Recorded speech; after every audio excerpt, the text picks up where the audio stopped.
একটি অদ্ভুত সত্যি কথা হলো, শিশুরা কখনোই বাবা মায়ের উপদেশ মানে না, বাবা মায়ের উপদেশ শুনে না।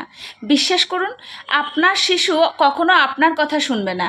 সে আপনাকে দেখবে, আপনাকে দেখে দেখে সে শিখবে। সে আপনার উপদেশ সে শিখবে না। আপনি যেমন, সে ঠিক তেমন হবে। আপনি যেমন আচরণ করেন, সে ওই জিনিসগুলো দেখে শিখে শিখে ঠিক তেমন আচরণ করা শিখবে।